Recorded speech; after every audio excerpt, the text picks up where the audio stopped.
আব্দুল কাদির, পিরানে পীর হয় দস্তগীর রব আমার আব্দুল কাদির। বড় পীরকে গালি দেখে, বড় পীরের এক ভক্ত ঘোড়ার গাছ কাটে,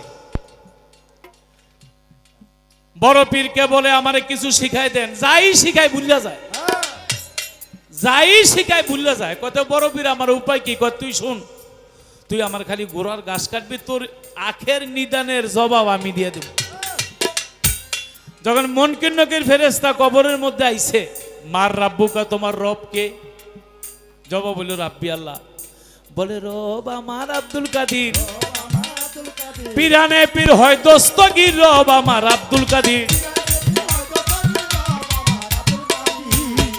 মুনকির নকিরে কয়, ওই প্রশ্ন করি রাব্বি মার রাব্বুকা, তোমার রবকে? রাব্বি আমার আল্লাহ, আব্দুল কাদির আবার কি? কয় কি জানি, আল্লাহর এক নাম তো আব্দুল কাদির, হেইটাই মনে কইতেছে। কত একটা ছাইরা দে। দুই নাম্বার প্রশ্ন করেছে, ও আমার দিন ওয়াকা, তোমার দিন কি?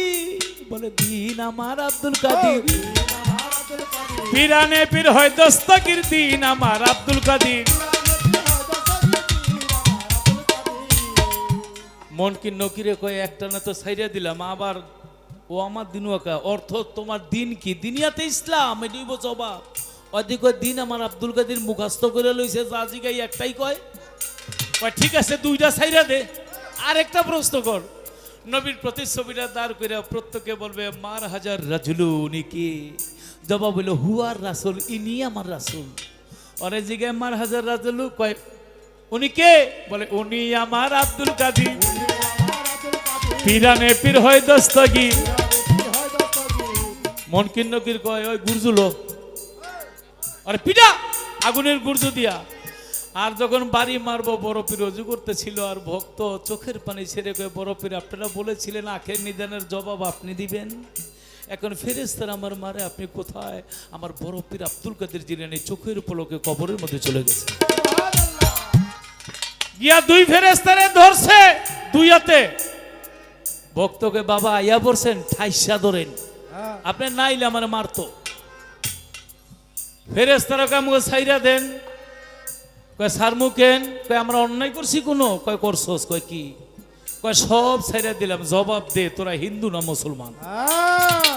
বলে আমরা আল্লাহর ফেরেশতা, মুসলমান ওর তো আত্মসমর্পণ, আমরাই তো মুসলমান। কয় তাইলে প্রথম জবাব দে, আমারে সালাম দিলি না কেন? কয় আচ্ছা বড় পীর আমার ভুল হয়ে গেছে, আমাদের ক্ষমা করে দেন। কয় একটা না তো ক্ষমা করলাম, আরেকটা? বলে কি? আদম বানাইবার সময় তোরা নিষেধ করছিলি কেন? মুনকির নকির কয় সব ফেরেশতা মিল্লা না করছি, সব ফেরেশতা মিল্লা জবাব দেবো, আমাকে দুইজন চাইরা দেন। কয় ঠিক আছে, মুনকিরে ধরলাম, নকিরে ছাড়লাম। নকির আল্লাহর কাছে গিয়া কয় আদম বানাইবার সময় নিষেধ করছিলাম কেন? আল্লাহ কয় আমিও জানি না, কারণ তোরা আমারে না জিগায় যখন না করছিলি, এবার জবাব দে। কয় জবাব কি? কয় জবাব যা কয় খালি মান্য, কোন রকম বেয়াদবি করবি না। আব্দুল কাদির আমার বন্ধু, আল্লাহর ওলি। আল্লাহ আল্লাহ বলতে বলতে কেউ যদি আল্লাহতে মিশে যায়, ওলি আল্লাহ, সে হয় আল্লাহর বন্ধু। মুনকির নকির কয় বড় পীর ক্ষমা করে দেন, আপনি যা কোন আমরা রাজি। কয় যা কই রাজি? কয় হ। কয় তাহলে আমার লগে ওয়াদা করে, বাগদাদের আজাস নামক গোরস্থানে কিয়ামত পর্যন্ত আর হিসাব নিতে আসবি না। নকিরে মুনকিরে রাজি হয়ে যা, তা নইলে দুনিয়া বইরা সীমানা বাড়াই দিলে চাকরি শেষ হয়ে যাব। ওয়াদা করলো বড় পীর, আমরা ওয়াদা করলাম বাগদাদের আজাস নামক গোরস্থানে আমরা কিয়ামত পর্যন্ত হিসাব নিতে আসবো না। আমার বড় পীরে ঘরের মধ্যে ঘুমাইয়া রহিল, ঘুমে না তন্দ্রায় ছিল। স্বপ্নে আমার নবী এসে বলছিল, হে আব্দুল কাদের, গালি না, এটা গালির মধ্যে পড়ে না, বলছিল হে আব্দুল কাদের তুমি এত কৃপণ কেন? বড় পীর নবীর দেখা চোখের পানি ছেড়ে বলে, আমি কি প্রবণতা করলাম? কয় তুমি আজাস নামক গোরস্থানের আযাব মাপ চাইছো, তুমি যদি দুনিয়ার কবরস্থানের আযাব মাপ চাইতা, আল্লাহ তাই তোমাদের কবুল করে নিত। তুমি শুধু তোমার গোরস্থানের আযাব মাপের কথা কইলা কেন? বড় পীর চোখের পানি ছেড়ে দিয়ে বলেন, আমাকে ক্ষমা করে দেন, সেদিন নবী বলছিল তুমি কৃপণতা করেছো, তুমি একটা কৃপণ। তবে একটা কথা বললে রাখি, কেউ আবার বুদ্ধি কইরা ওই যে বাগদাদের কবরের আজাব মাপ এখানতে ২৫ ফুটলে ওখানে গিয়ে মরলে কাম হইব না। আবার কেউ যদি নেকবান হন, দয়াল বাবা কুলুসার খাঁটি প্রেমিক হয়, আমার ভান্ডারির খাঁটি প্রেমিক হয়, দয়ার নাম যার হৃদয় ভরা, তার ভরা কি যাইরে মারা, অতি পরিয়া দেখ ভোর তুফানে দেখবি যার যার দয়াল সামনে খারা। বড় ভাবনা গালি আমার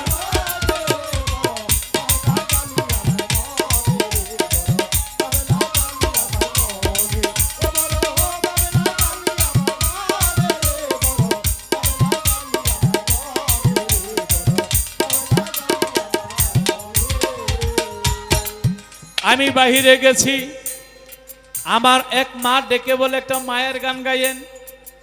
আরে এই কথা বলেন না ভাই, মায়ের গান, মা মায়ের গান নাকি? যে যারে ভালোবাসে, হয়তো সন্তান তার দূরে আছে বা সন্তানের কথা মনে পড়ছে। আমরা তো দেখি যে বসে আছি, দাঁড়ায় আছি, আমাদের পেটের ভিতরে হার্ট, লিভার, কিডনি, ফুসফুস, মেশিন সব সময় ঘুরে। মা সন্তানকে গর্বে নিয়ে কিছুই খাইতে পারে না। কেন জানেন? বড় তুফান হইলে সাগরের মধ্যে যেভাবে ঢেউ হয়, যখন মায়ের কুলুকুণ্ডলিতে বাবা এক ফোঁটা পানি ঢেলে দেয়, এই পানিটা আপনি বর্তমানে আপনি জিওগ্রাফি চ্যানেলের মধ্যে দেখেন মানুষটা কিভাবে সৃষ্টি হয়। সাগরের মধ্যে আর কি তুফান হয়, তার চাইতে বড় তুফান হয় মায়ের পেটের মধ্যে।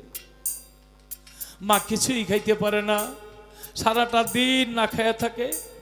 হইতে হইতে এই মানুষটা, মানে পৃথিবীর মধ্যে এমন কোন কারখানা আছে যেখানে একটা মানুষ তৈরি হয়? এই কারখানাটা আমার মায়ের গর্ভ। সর্বপ্রথম মাথাটা তৈরি হয়, একটা চোখের মধ্যে 13 কোটি ক্যামেরা, বিজ্ঞান বলেছে দুইটা চোখের মধ্যে 26 কোটি ক্যামেরা। এটা কিভাবে হইল? মায়ের রক্ত, পচা রক্ত খাইয়া খাইয়া এই ক্যামেরাগুলি এখানে তৈরি হয়েছে, ব্রেন তৈরি হয়েছে। আর মার পেটের মধ্যে যখন সন্তান থাকে, পাও দুইটা হইল উপরে, মাথাটা হইল নিচে, একেবারে মায়ের কলিজা আর সন্তানের পাও দুইটা কাছাকাছি। যার গর্ভে সন্তান আছে, সন্তান যখন 4 মাস 5 মাস হয়, এমন কোনো দিন নাই যেদিন 10 বার 12 বার মায়ের কলিজার মধ্যে লাঠিটা না দিছি।